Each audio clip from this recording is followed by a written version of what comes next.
Hey guys, welcome back to Evolve or Die. I know I've been MIA for a little bit, but I'm back. Hopefully, gonna continue making one video a week for you guys, or hopefully more at other times. I'm just extremely busy with the actual research that goes into making these videos. But let's dive right in. With that being said, you guys, I want to talk about the sports betting industry today because I do think it's going to be one of the most profitable industries in the upcoming years that exists on the globe.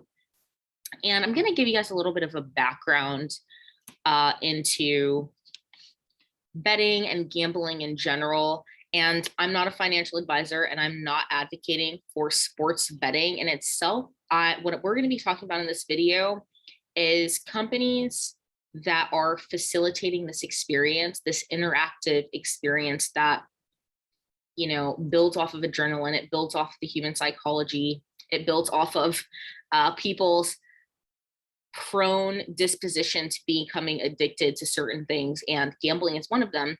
So back in 2018, the Trump administration did outlaw the Consumer and Professional Gambling Act. And the reason that they outlawed this was based on the 14th Amendment, basically stating that anything that wasn't explicitly stated in the Constitution as being illegal was left to the state's discretion, which is why sports betting is only legal in about 27 states, I believe. And sports betting just became legal in Florida the other day. So I'm kind of excited about that. I don't personally follow sports, but to put it into perspective, more people follow sports than politics, than the literal legislation that governs them.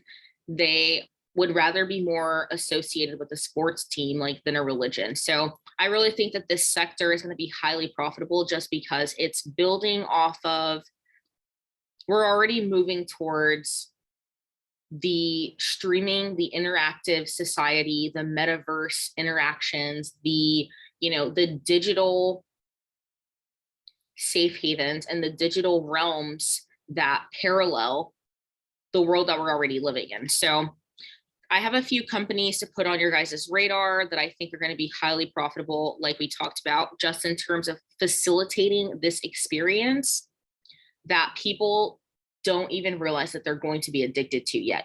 We have our fantasy football leagues. We draft our fantasy football teams and everything like that, but these companies are trying to bring an entirely new element in terms of gambling, betting, and sports meeting at an intersection. So that's going to be what we dive into today.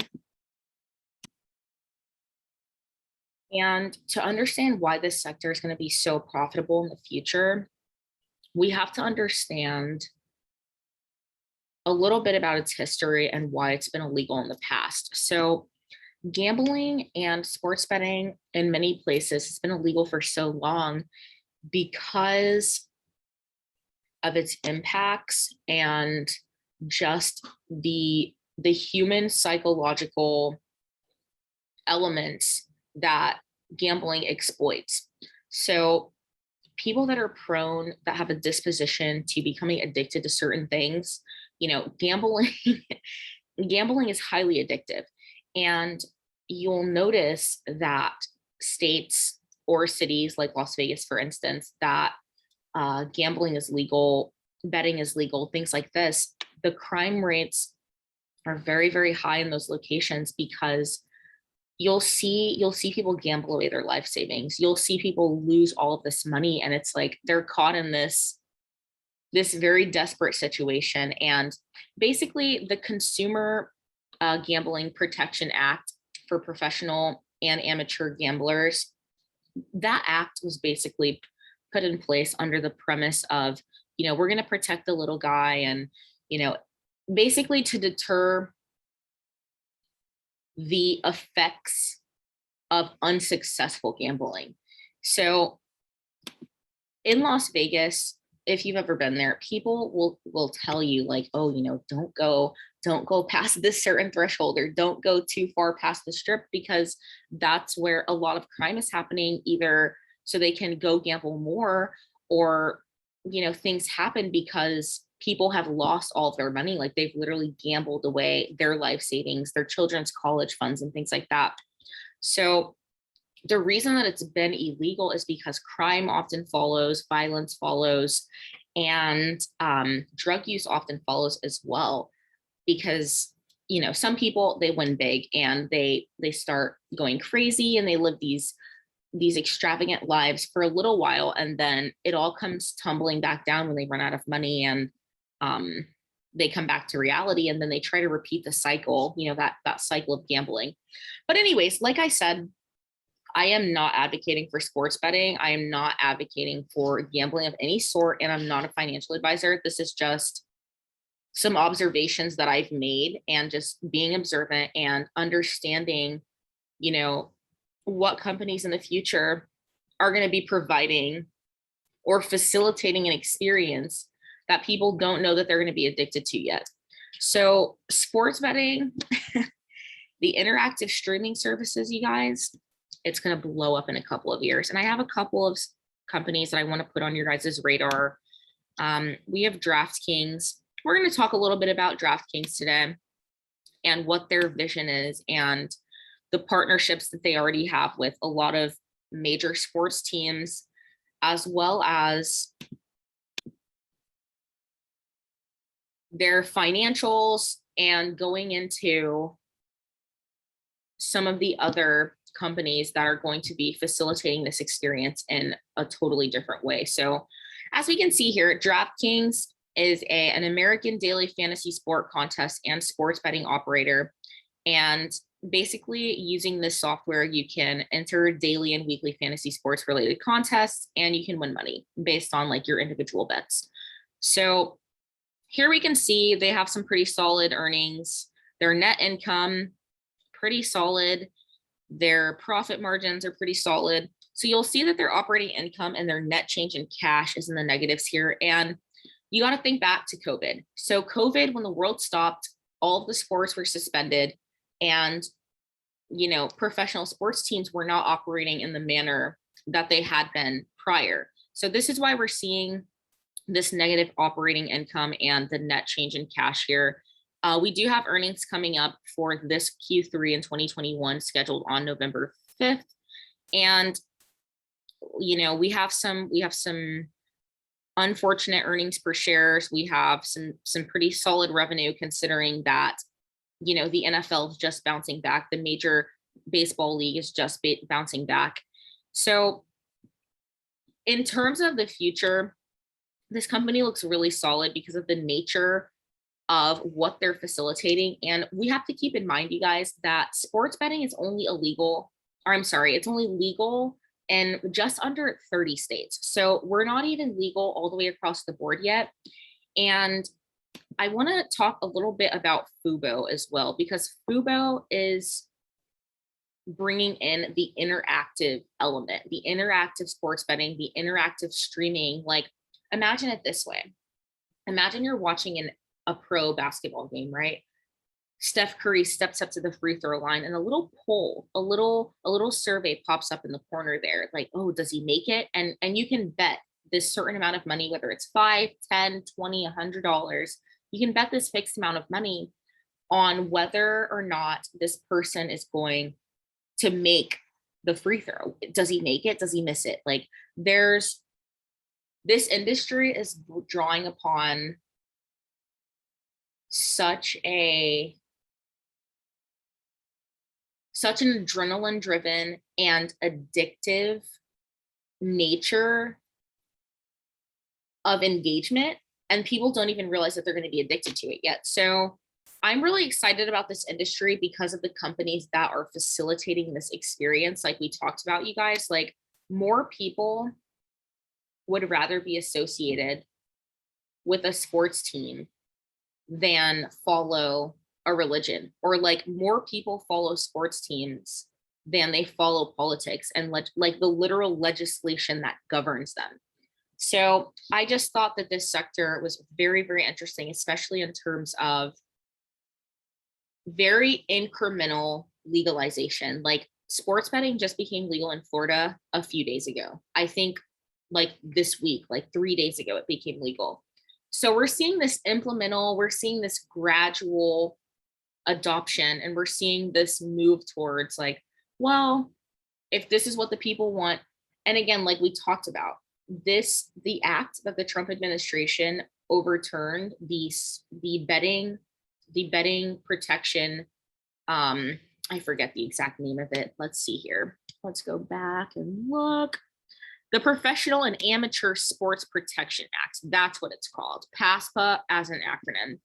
So the reason that this was overturned was essentially because the Supreme Court ruled that it violated the 14th Amendment, which basically says if something is not specifically illegal or legal within the Constitution, then it's the discretion lies with the states, whether they want to legalize it or keep it criminalized.